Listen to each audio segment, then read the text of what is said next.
Fala, aprovados! Vamos dar início a mais uma aula do nosso curso de peças práticas para o concurso de delegado de polícia.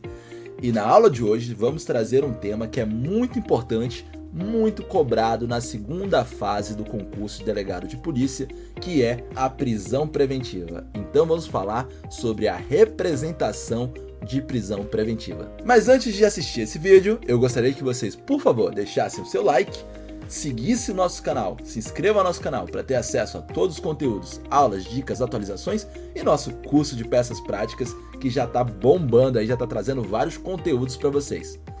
Além disso, segue a gente no Instagram, que mudou, agora é @prof.thiagopaixão, e faça parte do grupo aberto do Telegram, cujo link você vai encontrar na descrição deste vídeo. Bom, o que é prisão preventiva? A prisão preventiva se trata de uma medida cautelar, ou seja, para assegurar o resultado do processo, e ela objetiva o cerceamento da liberdade do indivíduo. Então é uma cautelar que depende de decisão judicial.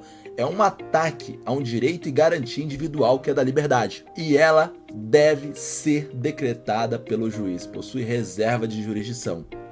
E o juiz pode decretar a prisão preventiva apenas a pedido no curso do processo, mas na sentença final, mesmo que não haja pedido de prisão, caso o juiz entenda cabível, ele pode decretá-la de ofício. Porém, na investigação policial ou nos autos do processo criminal, não havendo nenhum descumprimento de uma medida judicial, apenas pode ser a pedido do Ministério Público ou representação da autoridade policial. É bem isso que ensina o artigo 311 do Código de Processo Penal. Em qualquer fase da investigação policial ou do processo penal, caberá a prisão preventiva decretada pelo juiz a requerimento do Ministério Público, do querelante ou do assistente ou por representação da autoridade policial. Lembrando que o juiz não pode decretar nessas fases de ofício. Agora tem uma observação. Caso já tenha terminado a investigação e começou o processo penal, já foi instaurado o processo penal, a autoridade policial poderá representar pela decretação de prisão preventiva? Há divergência. O entendimento majoritário, Renato Brasileiro, Renato Marcão e STJ, é pela possibilidade da autoridade policial representar pela preventiva mesmo já iniciada a ação penal, pois a lei não faz qualquer restrição temporal a respeito. É só você lembrar do artigo 311 do Código de Processo Penal, que, como a gente já viu, ele diz assim: qualquer fase da investigação ou do processo penal não dá uma margem temporal. Só que o professor Roberto Avena, ele entende que a autoridade policial apenas pode representar pela decretação da prisão preventiva enquanto houver uma investigação policial em curso, pois a atuação da autoridade policial estaria limitada ao inquérito policial. Segunda observação, é possível a decretação da prisão preventiva antes de instaurado o inquérito policial? A resposta é sim. Segundo o entendimento doutrinário, cabe prisão preventiva mesmo antes de instaurado o inquérito policial, pois o texto legal apenas exige investigação policial. Por exemplo, se já na ocorrência, relatório de investigação, você já tem todas as informações e todos os indícios que embasem a possibilidade de prisão preventiva, você pode representar mesmo sem ter um inquérito instaurado. De praxe, é sempre melhor você instaurar um inquérito via portaria. E quais são os requisitos para a prisão preventiva? Vamos olhar de novo o Código de Processo Penal, dessa vez no artigo 312, que diz assim: a prisão preventiva poderá ser decretada como garantia da ordem pública, da ordem econômica, por conveniência da instrução criminal ou para assegurar a aplicação da lei penal quando houver prova da existência do crime e indício suficiente de autoria e de perigo gerado pelo estado de liberdade do imputado. Primeira regra: para a decretação da prisão preventiva devem estar presentes de forma cumulativa os seguintes requisitos: fumus comixe delicti. Que é isso? A prisão preventiva, ela somente poderá ser decretada quando houver prova da existência de um crime e indício suficiente de autoria. Além disso, tem que haver o periculum libertatis. A prisão preventiva somente será decretada como garantia da ordem pública, lembra? Artigo 312. Ou econômica, por conveniência da instrução criminal ou para assegurar a aplicação da lei penal. E aí vamos olhar agora cada requisito com atenção. Garantia da ordem pública ou econômica. Ocorre o presente requisito quando o investigado atenta contra a coletividade. Assim, a manutenção de sua liberdade pode se tornar potencialmente danosa à sociedade. Eis que se mostra possível que o investigado volte a cometer delitos. Uma observação: o STF não aceita a decretação da prisão preventiva fundada em 1. Credibilidade da justiça, 2. Defesa da integridade física do réu, 3. Clamor ou revolta popular, 4. Em virtude da gravidade e abstrato da conduta. O segundo requisito, lá listado no artigo 312 do Código de Processo Penal, conveniência da instrução criminal. Neste requisito, a manutenção da liberdade do investigado coloca em risco toda a produção de provas e o andamento das investigações. Porque o investigado ele pode destruir provas, ele pode inviabilizar provas, ele pode coagir testemunhas. Ou seja, o investigado ele pode adotar condutas que atrapalhem as investigações. E aí tem um porém. Se foi encerrada a instrução probatória e a prisão preventiva foi decretada com base nesse pressuposto, ela deve ser revogada. A partir do momento em que a instrução foi feita, não mais subsiste o motivo que autorizou. Lembrando que, com base nesse pressuposto, o investigado estaria atrapalhando a investigação, atrapalhando a produção de provas. Vamos olhar para o próximo agora, que é assegurar a aplicação da lei penal. É o caso onde existe o risco do investigado se esquivar da aplicação da lei. É quando ele pira, quando existe a possibilidade de ele fugir. Estão presentes indícios da possibilidade de sua evasão. Neste caso, a prisão preventiva vai perdurar até o momento em que justificar a medida. A partir do momento que não se faz necessária a medida, ela deve ser revogada. O STF vem entendendo que não é possível decretar a preventiva com fulcro na ausência de domicílio certo. Por exemplo, o cara está com o risco de fugir do país, mas o passaporte dele foi apreendido.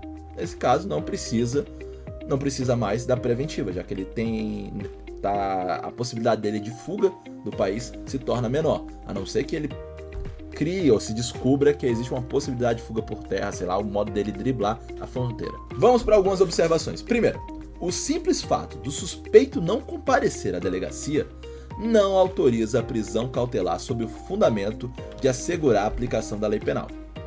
Segundo, a ausência ou fuga momentânea apenas para evitar o flagrante não caracteriza a fuga apta a decretar a prisão preventiva. E terceiro, entende-se que se o estrangeiro tem domicílio certo no território nacional, não há necessidade, à primeira vista, de decretação de sua prisão preventiva. Porém, se o acusado mora no exterior, até pouco tempo atrás, entendia que sua prisão preventiva era obrigatória, com fundamento na garantia da aplicação da lei penal. Recentemente, com a celebração de acordos de assistência judiciária em matéria criminal pelo governo brasileiro, os tribunais vêm entendendo que não haverá necessidade da prisão caso haja acordo entre o Brasil e o país de origem do acusado. E quais são as hipóteses de cabimento da prisão preventiva? Para isso, vamos olhar de novo o Código de Processo Penal, dessa vez no artigo 313. Nos termos do artigo 312 deste Código, será admitida a decretação da prisão preventiva 1. Nos crimes dolosos, punidos com pena privativa de liberdade máxima superior a 4 anos. 2. Se tiver sido condenado por outro crime doloso em sentença transitada em julgado, ressalvado o disposto no inciso 1 do caput do artigo 64 do Código Penal. E 3. Se o crime envolver violência doméstica e familiar contra a mulher, criança, adolescente, idoso, enfermo ou pessoa com deficiência, para garantir a execução das medidas protetivas de urgência. Vamos analisar caso a caso. Crimes dolosos punidos com pena privativa de liberdade máxima superior a 4 anos. A previsão do inciso 1 é a regra. O período de 4 anos deve resultar do somatório das penas. Assim, se houver mais de um crime sendo investigado, cujas penas ultrapassem 4 anos, será cabível a decretação da prisão preventiva, devendo ser observadas qualificadoras, as causas de aumento de pena, no máximo do aumento, e diminuição, no mínimo, sendo dispensadas as agravantes e as atenuantes. Quase não sai. Esse raciocínio parte daquele realizado para a suspensão condicional do processo.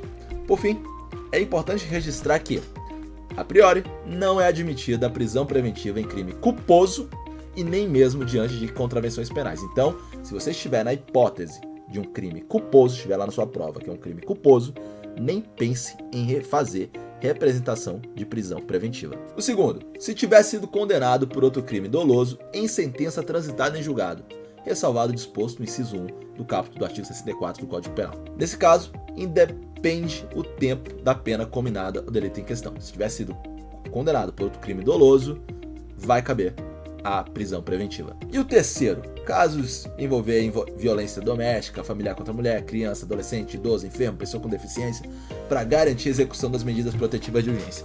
Imagina o seguinte, o cara bateu na mulher, a mulher foi lá na delegacia, conseguiu medidas protetivas de urgência, ou o cara foi preso lá, prisão em flagrante por violência doméstica. O juiz entendeu que, no caso em questão, ele poderia responder o processo em liberdade, mas decretou medidas protetivas de urgência. Ele desobedece a ordem judicial e descumpre as medidas protetivas de urgência. Existe o crime específico, caso esteja em flagrante, do descumprimento. Mas digamos que ele não é pego em flagrante pelo descumprimento. Mas a mulher, a vítima, vai lá no judiciário e fala, ó, tem provas aqui que ele está descumprindo. E o juiz verifica, fala, realmente, está havendo um descumprimento reiterado das medidas protetivas. Elas não são suficientes para valer a ordem judicial. Neste caso, o juiz, inclusive de ofício, pode decretar a prisão preventiva. E nesse caso ainda, não há necessidade de que o crime seja punido com reclusão e nem mesmo que a pena seja superior a 4 anos. Cabe a preventiva mesmo diante de crime com pena de detenção, mas pressupõe-se imposição de medida protetiva anterior. Eu tenho uma observação para a sua prova. Não perca muito tempo ou energia com divergências sobre o tema. Se presentes os requisitos previstos na norma, faça inserção deles na fundamentação legal na sua peça. Os requisitos da prisão preventiva estão lá, no artigo 312 e 313 do CPP. Eles devem ser demonstrados no capítulo da fundamentação da peça. Esse é o ponto nevrálgico da peça, o momento em que o candidato deverá demonstrar ao examinador que se faz necessária a prisão preventiva do indivíduo, atuando como última ratio. E qual é o limite do tempo de prisão preventiva? O limite temporal, a prisão preventiva, ela é decretada por tempo indeterminado, perdurando até o momento em que se justificar a segregação cautelar, devendo o juiz, claro, reanalisar, mas isso para outras peças, mas só para você saber, ele deve reanalisar se estão presentes ou não os motivos que elencaram, que levaram à decretação da prisão preventiva. Quando esses motivos não estiverem presentes, o magistrado deve revogar, inclusive de ofício, a prisão preventiva, e aí podendo vincular a outras medidas cautelares diversas da prisão. No caso, o Código Eleitoral faz uma ressalva. Ele limita a prisão. Lá no artigo 236 do Código Eleitoral, ele diz que nenhuma autoridade poderá, desde 5 dias antes e até 48 horas depois do encerramento da eleição, prender ou deter qualquer eleitor, salvo em flagrante delito ou em virtude de sentença criminal condenatória por crime inafiançável, ou ainda por desrespeito a salvo-conduto. No mesmo sentido, é a situação do candidato. Mas atenção, a imunidade do candidato é de 15 dias antes das eleições até 48 horas depois, conforme artigo 236, parágrafo 1º do Código Eleitoral. E duas ressalvas. Artigo 313, parágrafo 2º. Não será admitida a decretação da prisão preventiva com a finalidade de antecipação de cumprimento de pena ou como decorrência imediata de investigação criminal ou da apresentação ou recebimento da denúncia. E o artigo 314. A prisão preventiva em nenhum caso será decretada se o juiz verificar, pelas provas constantes dos autos, ter o agente praticado o fato nas condições previstas no inciso 1, 2 e 3 do caput do artigo 23 do Código Penal, que são as excludentes de licitude. Bom, aprovados, essa foi nossa primeira aula sobre prisão preventiva. Na aula seguinte, vamos trabalhar um pouquinho, vamos fazer um pouco da peça prática que é prisão preventiva. Lembre de curtir esse vídeo, seguir a gente, se inscreva no nosso canal, né? Claro, se inscreva no nosso canal para ter acesso a todos os conteúdos, aulas, dicas, atualizações, tudo para seu concurso. Segue a gente no Instagram, lembrando que mudou, @prof.thiagopaixão. Dá uma olhada no nosso site, www.voseraprovado.com, e faça parte do grupo aberto do Telegram, cujo link você vai encontrar na descrição deste vídeo.